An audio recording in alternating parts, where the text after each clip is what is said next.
437 heures de débat de mémoire sur cette loi, donc c'est beaucoup. Plus de 8000 amendements et plus de 2000 amendements qui ont donc modifié ce texte. Donc il y a eu beaucoup de débats. La décision qui a été prise par le Premier ministre, c'est d'engager la responsabilité du gouvernement sur ce texte. Pourquoi ?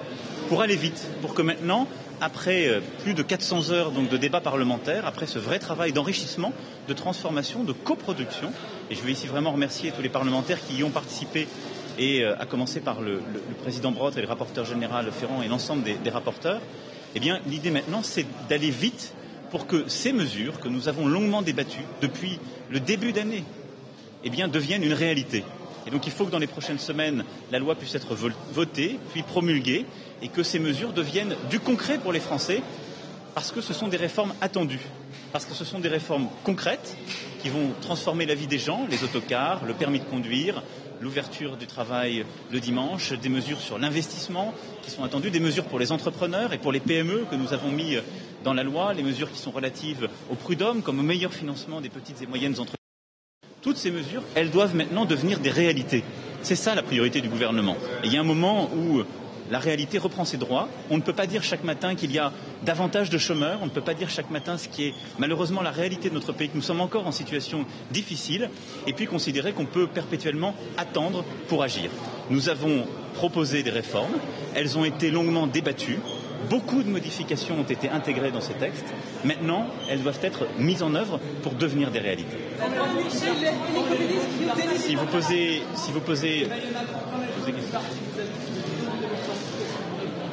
je réponds avec les chiffres que je viens de vous donner. Est-ce que quand on a débattu sur un texte plus de 400 heures, citez-moi beaucoup de textes des quinquennats qui ont précédé comme de celui-ci, qui ont porté autant d'heures de débat. Quand on a intégré plus de 2000 amendements, en quasi-totalité parlementaire, est-ce que ça s'appelle un déni de démocratie ? Mais à la fin des fins, nos entreprises, nos entrepreneurs, nos concitoyens attendent ces réformes. Est-ce que c'est les respecter ? Est-ce que c'est être démocratique que de continuer à procrastiner ? Nous avions devant nous plus de 1000 amendements encore. Nous en avons débattu 8000 déjà. Il y a un moment où il faut agir. C'était le temps de l'action. Il y a eu une majorité en commission spéciale sur tous les articles de ce texte qui étaient présentés aujourd'hui. Il y a eu à l'Assemblée nationale, en première lecture, où chaque article a été débattu, une majorité sur chacun d'entre eux. Aujourd'hui, le choix qui a été celui du Premier ministre, c'est d'avancer et de ne pas repartir dans une discussion sur plus de 1000 amendements. Je suis très choquée de ne pas savoir vraiment quel texte vous venez de faire passer. Est-ce qu'il y a eu des modifications Absolument pas. Le texte qui est présenté ici est un texte qui est issu de la commission spéciale, en vertu d'ailleurs de la réforme de 2008, ce qui n'était pas le cas de l'application des 49.3, d'ailleurs tels qu'ils ont été faits par les majorités de droite successives.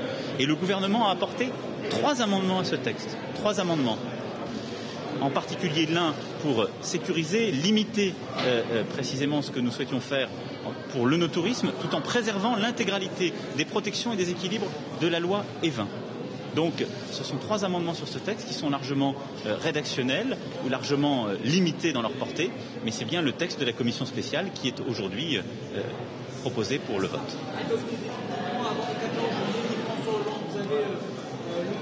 Nous ferons tout pour cela. Je respecte le temps sénatorial. Maintenant, ce texte va revenir en nouvelle lecture au Sénat. Je mènerai avec les sénateurs cette nouvelle lecture.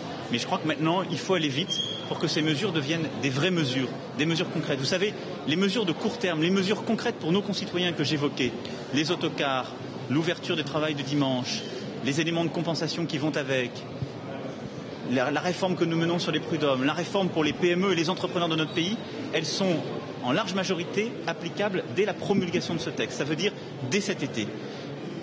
D'autres mesures demanderont des décrets, il faut les prendre d'ici la fin de l'année ou en tout début d'année prochaine. Mais si nous voulons qu'il y ait des mesures qui, très concrètement, aient un impact sur la vie de nos concitoyens, il faut décider maintenant. Si nous voulons que les mesures qu'on appelle structurelles, les réformes de fond, transforment notre économie pour l'année 2016 et 2017, il faut les prendre maintenant. Nous avons pris nos responsabilités, nous avons beaucoup débattu. Maintenant, il faut agir, mettre en œuvre, parce que ce qui compte, ça n'est pas tant nos débats que la réalité de nos concitoyens. C'est ça qui nous importe.